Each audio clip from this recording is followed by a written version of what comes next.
Hey guys, Infidel 1258 here. Today I want to get into some more questions from the channel. These are comments that people have left that maybe you left. And if you leave your IGN when you drop your comment, if I answer it in a video like this, I will send a thank you afterwards. And there was a couple questions there that I already saw that I thought merited this video. So I come into it with a bit of forethought, but no notes or planning exactly.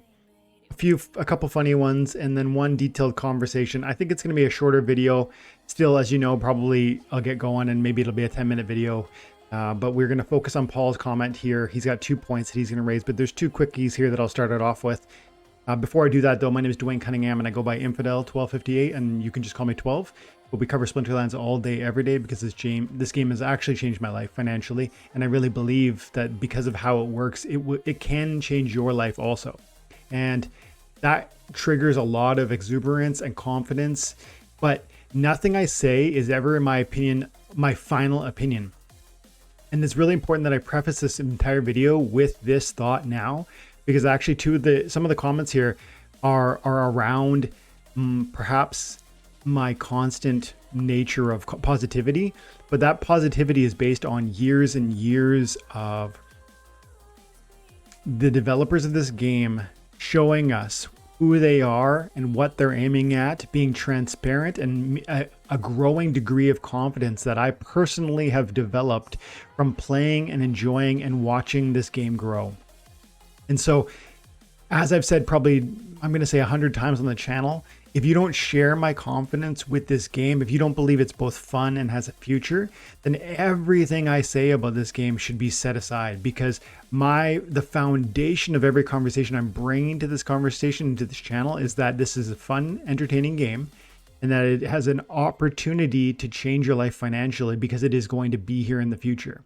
If you disagree with the entertainment value or with the opportunity argument, then really this entire, the content I'm going to share with you is probably, right out the gate, that should just be discounted. It should be discredited. And if you believe I'm articulating a point that is unjustified or unmerited in terms of confidence, specifically, you've got some critique over the confidence I'm sharing, I'd love to see those comments, because I really do strive to better understand this game and this cryptocurrency space for myself as much as I want to educate others.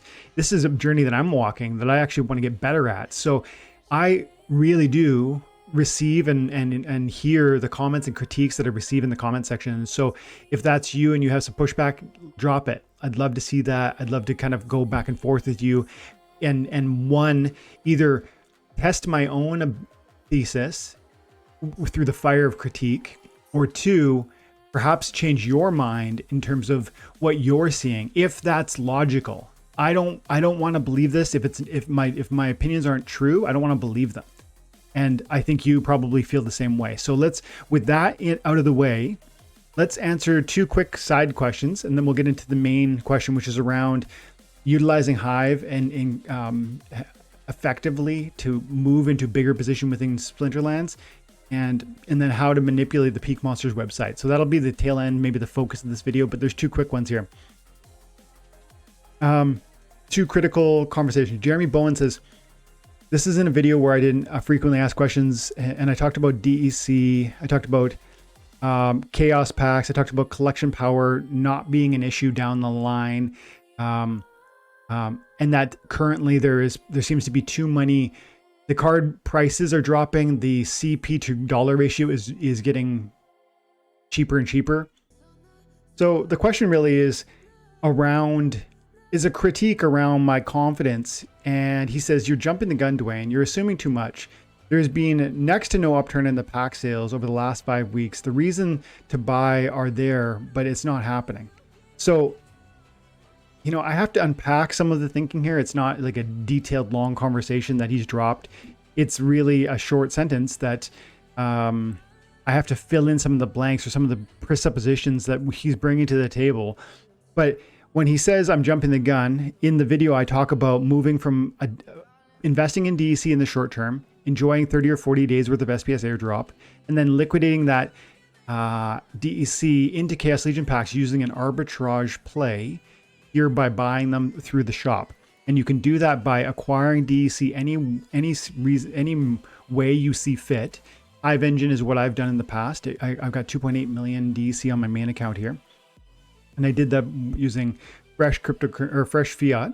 And that's like a new investment in the game because I see an opportunity here. And so when I buy that DEC, I'm getting it for less than, like, I'm getting a 30% discount on it because it's selling for this price, 006, call it 007. That is a 30% discount on Splinterlands, the peg value, because you can bring the DEC over here to Splinterlands and they'll give you 1,000 equals $1.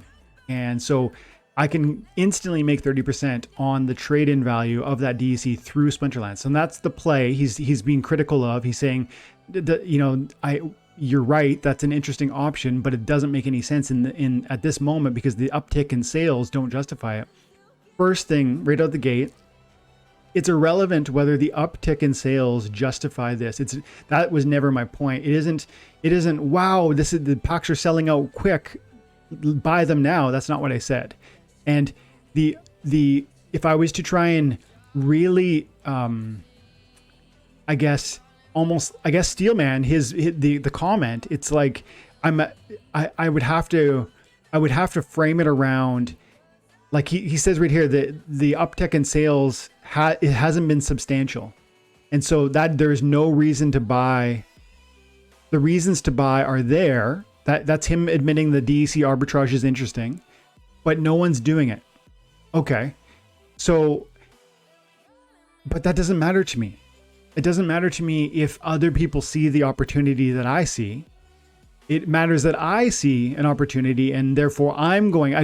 In fact, I never expect the majority of individuals to see the opportunities I see, because this is like a 20-hour a week part-time job for me, or like a really interested, intentional and focused pastime for me.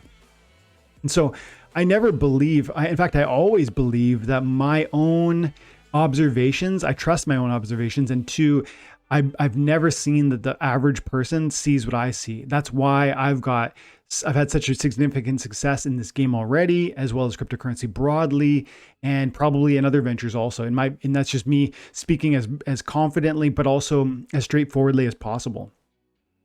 And so it doesn't matter if there aren't others that are taking it up on it. Now, it seems like maybe you're hinting at, well, are you under the assumption that I'm believing all Chaos Legion packs will sell out in the next 30 days or when that SPS airdrop ends?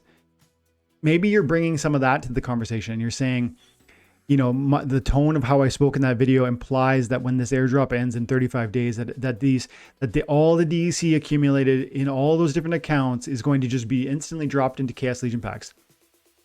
I didn't say that. I talked about how there's millions and millions of DEC held by several accounts, the top 100 accounts of DEC holders. And I said, I think a good amount of those is going to be dumped into Chaos Legion packs. And I think I even calculated how many packs I could mean based on a 4,000 DEC exchange rate. And if I recall correctly, it was like 75,000 packs on the top 100 users. And I don't think they'll be the only ones interested, but I do think with them having tens of thousands of dollars each worth of DEC and the DEC price being in the gutter, it makes a lot of sense for those investors at that time to move. I'm not saying that happens in 36 days when this is over. I'm saying the opportunity for them to move into something is really, they have three options. I said this in the video. One, they can hold their DEC, continue to hold it for some reason. But even you have to admit that doesn't make much sense. Why would they continue to hold it? There's no more SPS airdrop. There's no more reason. In fact, the price is probably going to continue to decline because some of those holders are naturally going to sell, right? And those DEC holders there's also the liquidity pools. And in that conversation, I talked about how the liquidity pools are not going to sell, but probably a good number of people who have invested into liquidity pools will now extract because the airdrop points are no longer there, right? So a good amount of that liquidity is going to be is going to move into something. So I don't believe it's going to stay put. That's the first point. And if you disagree, I'd love to see a comment on why you think it's going to stay put. So the next question is, what are they going to do with it? If it's not going to stay put, What are they going to do with it? Are they going to sell it for USD? Because they could bring it into Hive Engine or to their own exchange, whatever they use, and sell it for Hive and then liquidate it into USD if they wanted, or get it into Tether or some sort of, stable coin. I don't think that's a good idea, but they could. Maybe some of them will do that because they've earned so many SPS out of the deal. Maybe it makes sense to then hold on to that and just say, oh, I can take a big haircut on this DEC because I earned so much SPS over the last months and months of doing this. Maybe, but that doesn't make a lot of sense to me unless they're short in terms of US dollar value. Like if they've got too much crypto, and then so that's why I said, 25% of the DEC could probably be liquidated. Just put into stable coins, into fiat currency, to just extract that value from the market, because maybe there's a certain amount of people that have had enough exposure with crypto and now they want to exit a little bit. That would be a moment that could begin to happen. And so of the people that are going to do something with the DEC, and that's not 100%, but call it 75% of the people who have a good portion of DEC are going to choose to do something active with it. And of that 75%, I think 25% of them ish are going to say, well, I'll liquidate some of this or most of it. And then I think the other 75% of those who want to move it at all are probably going to take the arbitrage opportunity here. And so that's my thinking. And I think you agree that it makes sense. You're just saying because the packs sales haven't begun yet, that it's not going to happen later, I think. And I'm not sure that's fair. I mean, whether or not they've gone up over the last 5 weeks is entirely irrelevant, because the incentive exists now for them to hold the DEC, right? So why would it go up over the last 5 weeks? Why would any of those people, including myself, who are benefiting by holding it, decide, okay, now I got to get rid of it and buy packs? That doesn't make any sense. So observing pack sales over the last 5 weeks and then asking if that indicates that what will happen once the SPS airdrop ends, well, of course it doesn't. Why would those two things be related? People who are holding DEC now want SPS airdrops, and they're going to want those airdrops until the end of the airdrop. The only reason that would change, the only pressure that I can imagine, maybe you can see something else. If you can, drop a comment below. The only possible monkey wrench in the plan that I've elaborated on just a moment ago and in this video in detail around how I'll arbitrage with the Chaos Legion packs and the DEC, the only monkey wrench that could stop me from doing that would be if these pack sales went ham now. And like you said, they're not. So the plan is going exactly according to plan, right? I want these to stay stable. I want in 35 days an opportunity to come in here and still buy with this first number being 8. That will mean that I get access to the first legendary summoner with those new 795 packs I'm going to buy. So I'm seeing that you agree that this in theory makes sense. I'm also seeing that you believe, I think mistakenly, that the last 5 weeks worth of sales are indicating anything about what will happen after the airdrop. I deny that connection. I refute that that's logical connection. I don't think that makes sense. And then whether or not others see it is entirely irrelevant to whether I act on it. That's really important to see. You shouldn't look around at what other people are doing and then say, okay, if 5 out of 10 are doing X, then I'm going to jump on board. You need to figure out what your plan is for you. And I've figured out what my plan is for me, and I'm going to move on it. And so that's why arbitraging DEC, holding it now while the SPS airdrop's on, and then moving it into Chaos Legion packs after the SPS airdrop is over, getting $300. I buy $1,800 worth of DEC. I get $300 for free worth of SPS. I get $300 for free worth of legendary airdrop cards.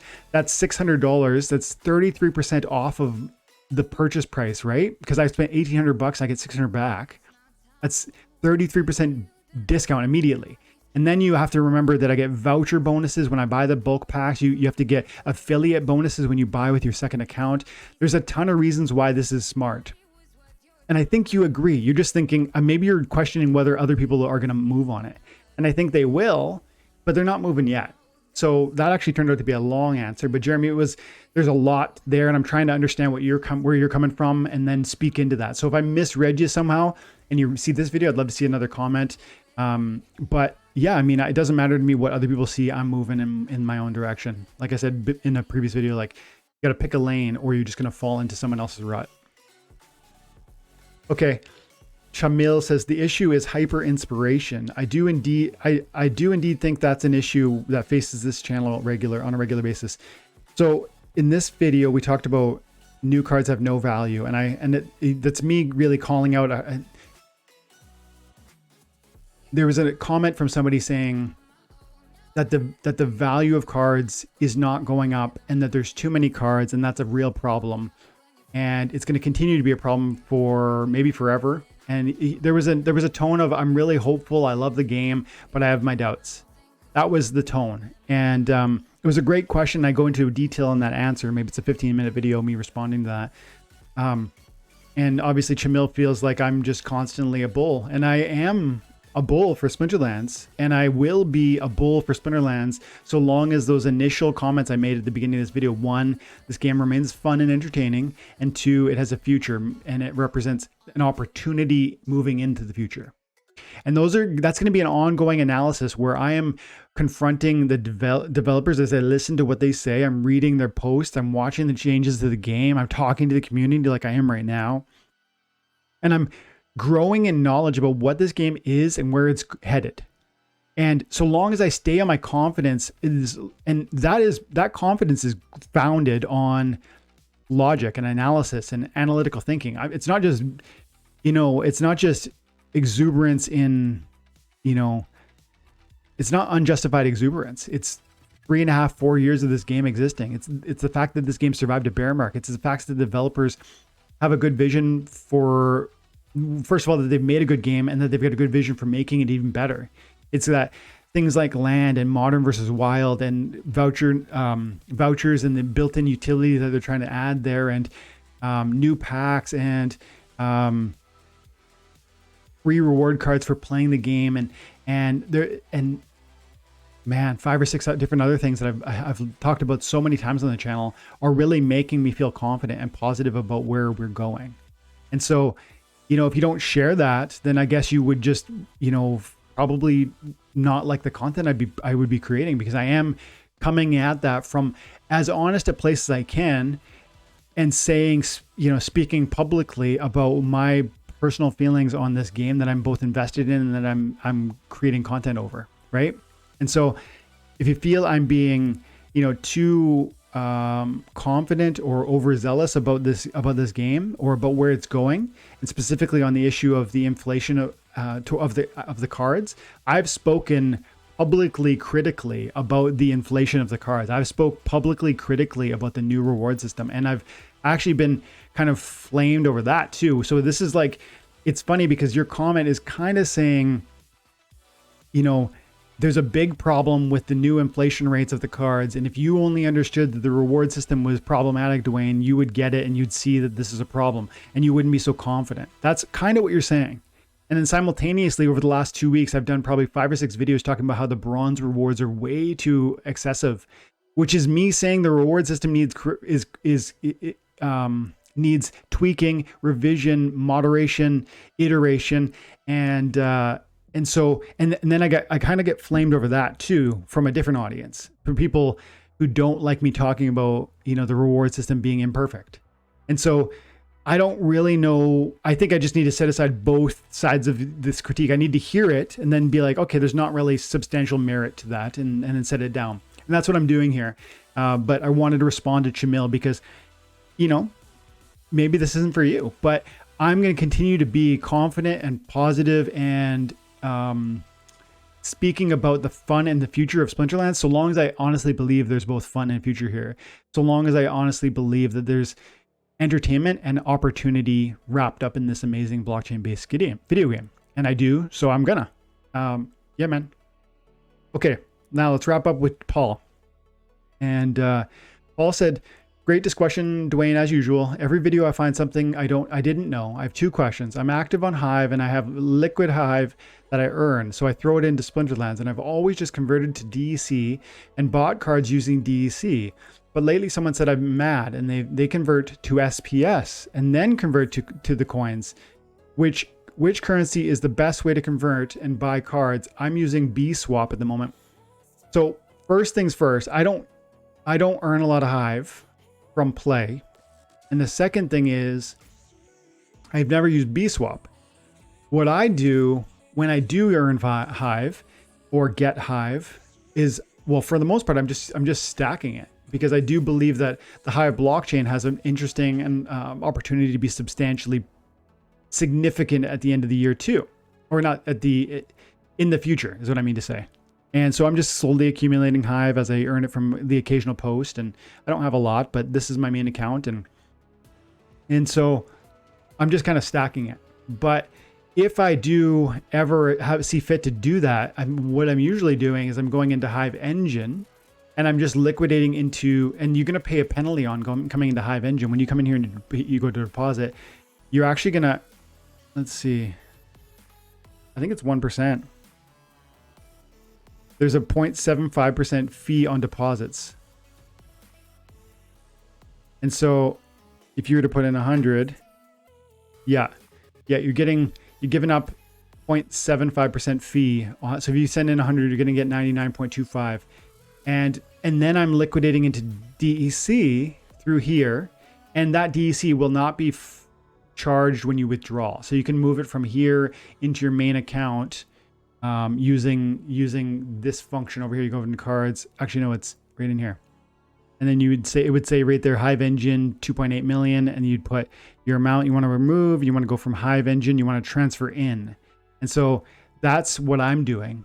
And maybe there are better fees or worse fees with different contexts, either doing SPS or DEC. I actually don't know the answer to that, so I'm sorry, but I would encourage you to at least look at the financial cost of doing it the way I just described, because this way is easy, relatively low in fee, and then additionally, because it's only there's a fee on deposit, but there's no a fee on withdrawal, because by the time you withdraw, you're going to take out DEC. There's no fee for removing DEC. If you put in Hive and then later remove Hive, you're going to get dinged on the back end with the withdrawal fee also. But if you were to deposit Hive, pay that 0.75% fee, and then trade DEC and then move DEC into the game, there's no DEC withdrawal fee. Same as SPS. And here, the interesting thing here is you could get other assets too, right? Like vouchers or plots or whatever other, what are they called? Totems. They do have totems. Totems, yeah, these are the totems in the game. So I find this makes a lot of sense. That's how I do it. And the second part of your question, I feel a bit more competent and confident in answering. So let's focus now on that before we end the video. So you said, which currencies? Question 2, on PeakMonsters, is there in the buy tab, is there any icon that tells you how many of the cards you select you own? Sick of switching back to Splinterlands or clicking back on my cards tab, because then I go back into buy and loses its position, and the card I have to find the card again. Okay, yeah, totally. I totally agree. Jarvie, if you're listening, this is something I've noticed and been annoyed with too. So what he's saying is, you're in the buy window, you're looking at some cards, let's say to grid, let's say you're shopping for, you're shopping for the Chaos Agent. You come over here and you find it and you're like, okay, look, this one's 400 BC and they're charging 14 cents per, and it's like, seems reasonable, but I kind of forget, do I have a Chaos Agent, and is it level 10 or is it maybe level 9? Oh crap, I can't see it anywhere here. Active bids, top bids, I can't see it. So now I got to go over here to my cards, and then I've got to search Chaos Agent, and then I've got a ton of Chaos. There's a max level gold foil Chaos Agent. Maybe that's good. So that answers my question, but now I got to go back. Oh, so I now know I have it, but maybe I don't have a regular one. Yeah, it turns out I just have a gold foil, and I want that regular one because it's a good price. You know what I mean? So that bouncing back and forth between that window is annoying. But what I do, I wonder how they could do that. But I just open 2 windows. I'll get one for on the left hand of my browser. That'll be my cards, and I'll have it queued up. If I'm looking at Chaos Agent or whatever card I'm looking at, I'll have it queued up. And then I'll go into the second page, and that'll be the buy window. And then I'm going to draw up chaos agent or neutrals or whatever the case may be. And I'm going to find the cards appropriate to what I want to look at. And then I can look. This is really helpful when you're selling. So like if you come in here to my cards and you look, I have a gold foil chaos agent, max level. What's it worth? I don't really know what it's worth. I can list it right now. I can just go sell. But how do I know like what it's worth? I gotta then go into a separate window and look up chaos agent gold foil and be like, okay, there's no max level copies, but for $2.50 of BCX, I'd probably be, you know, I might sell. So I could go like this price times 38 and it might sell. But that's annoying. You're right. It's annoying that you really need 2 windows is the point. There might be some way that Jarvie and PeakMonsters could tweak this, and maybe what would they do? It'd be like, you look at your cards and maybe I click on it. And what if I clicked on in here and there was like, just like we have a load price? I wouldn't trust it though, would you? I mean, if I was going to sell, I would not trust a load price button because you just don't know if it's going to be reflecting, you know, for instance, if it give me $2.53, then that's the price for 1 BCX. I don't know, maybe it makes sense, maybe it doesn't. I just don't know how I would feel about that. But maybe a piece of data like that would be helpful in the interim. And that's for if you're selling. But if you're buying, you know, you're in here and you're like, oh, do I have a gold foil? It would be kind of cool if when it would be, how could they do it? If there was like do I have this box? And then see, you might have a 1 BCX and there's a max level.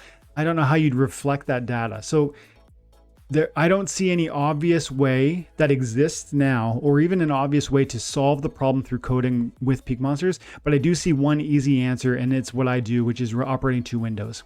So I couldn't give you a better kind of, you know, here's 3 tips to make it easy. I just use my browsers, and I'll do multiples. So if I want, you know, here's my cards, I'll do a buy gold foil, I'll do a buy regular foil, I'll have like multiple tabs, and that has worked for me. But I agree that it feels cumbersome. So Jarvie, if you're listening, buddy, any sort of suggestions would be appreciated, man. And I'm gonna leave it there. And there was no in-game names on any of them. So guys, drop the in-game names in the future. And I appreciate you, Paul and Jeremy and Chamil. And even for the critical guys here, like I really do mean it. Like drop those comments. I want to learn too. And if I'm missing something, I actually want to see that, because I'm not here because I'm a fanboy. I'm enjoying the game and I am a fan, but I am an analytical mind that is constantly looking at things and where is the direction and heading of this future for this thing. And if that ever looks bad, then I'm going to be the first to be sharing that here, but also making moves with my own assets. I have a lot of value in this game, and I'm holding it not out of blind confidence, but out of thoughtful analysis. And so thank you guys for pushing back on me. I disagree with the sentiment you shared, but you know, thanks for pushing back anyways. I appreciate it. Guys, have an amazing day and God bless.